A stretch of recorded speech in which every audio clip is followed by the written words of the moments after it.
Caríssimas e caríssimas, graça e paz vos sejam multiplicados. O evangelho do dia de hoje está em Mateus capítulo 20, versos 17 até o 28. Fica conosco, compartilha, se inscreve, encaminha esse vídeo para alguém que está precisando ser abençoado e assim nós vamos partilhando breves reflexões da palavra de Deus.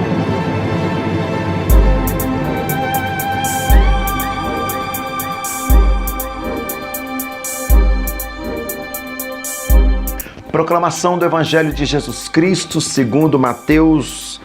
Quando estavam para subir a Jerusalém, ele tomou os 12 a sós e lhe disse, enquanto caminhavam: Eis que estamos subindo a Jerusalém, e o Filho do Homem será entregue ao chefe dos sacerdotes e escribas.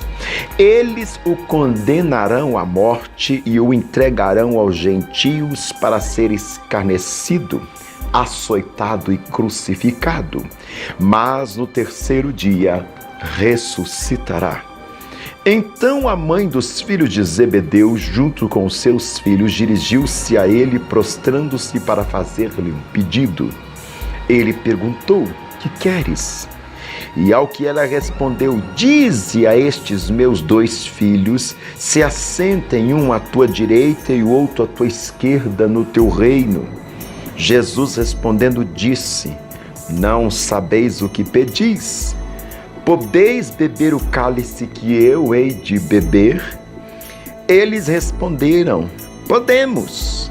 Então lhe disse: Sim, bebereis de meu cálice. Todavia, sentar à minha direita e à minha esquerda não cabe a mim concedê-lo, mas é para aquele aos quais o Pai o destinou. Ouvindo isso, os 10 ficaram indignados com os 2 irmãos. Mas Jesus, chamando-os, disse: Sabeis que os governadores das nações as dominam e os grandes as tiranizam. Entre vós não deverá ser assim. Ao contrário, aquele que quiser tornar-se grande entre vós, seja aquele que serve, e o que quiser ser o primeiro dentre vós, seja vosso servo. Desse modo, o Filho do Homem não veio para ser servido, mas para servir e dar a vida em resgate por muitos. Palavra de salvação. Caríssimas e caríssimas, aqui nós observamos a ansiedade dessa mãe em colocar os seus 2 filhos, um à direita e outro à esquerda de Jesus Cristo no seu reino. É bem verdade que muitos de nós podemos até pensar como essa mãe e emocionalmente correr e antecipar sentar nos melhores lugares, sobretudo ao lado de Jesus.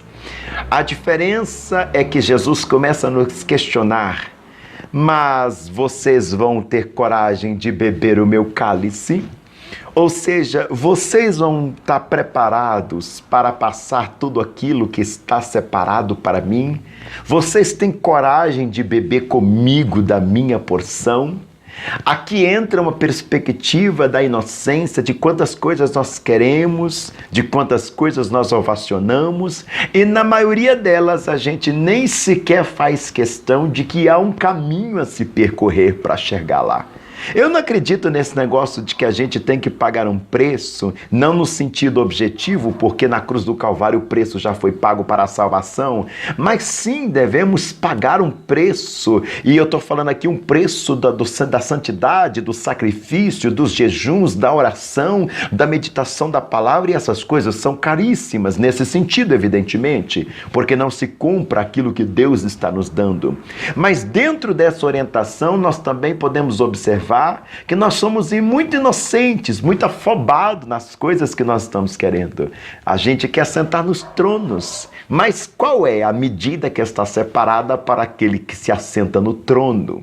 Será bem verdade que nós damos conta de pagar, a medida que está sendo processada para que nós cheguemos àquele lugar que nós tanto ovacionamos? Porque não há jeito de entrar na terra prometida se antes nós não passarmos pelos desertos. São os desertos que nos conduzem à terra que mana leite e mel.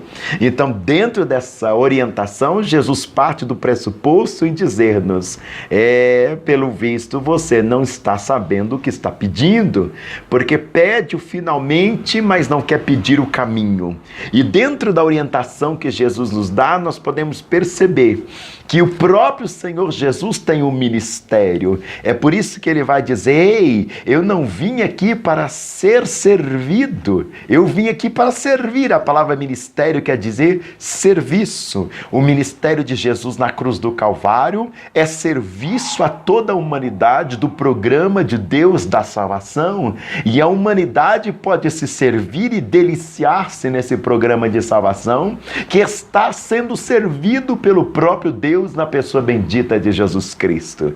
Duas coisas nos é colocado nesse texto. A primeira: será realmente que nós estamos a fim de encarar as prerrogativas daquele finalmente que a gente quer alcançar?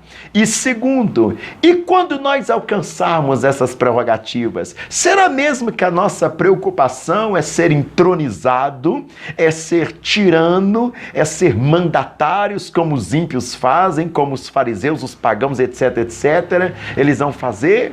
Ou será que nós vamos ser entronizados a partir da mentalidade jesuânica? Ei, se eu sou maior aqui, eu sou o primeiro a servir a todos. Se eu sou o grande aqui, eu sou o primeiro a colocar a mesa de todos em serviço. Porque parte do pressuposto que nós não estamos aqui como liderança para mandar.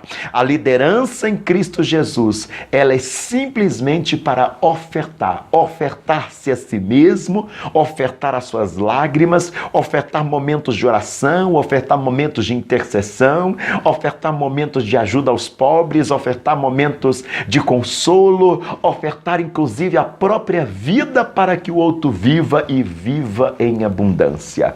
Dentro da perspectiva de Jesus, o comprometimento de ser entronizado implica em se tornar responsável por todos, não por ser adorado, não por ser ovacionado, não por ser aplaudido, não para ser benquisto, mas para ser o primeiro a entrar na lista daqueles que servirá a multidão. Entra para nós agora um desafio. Até onde então a gente dá conta de chegar? Qual é realmente o nosso ministério? E o que de fato Deus tem preparado para nós que nós realmente possamos conseguir? Fica aí a reflexão, oremos ao Senhor, continua conosco, fica aí nesse vídeo, porque sem palavra não dá para viver.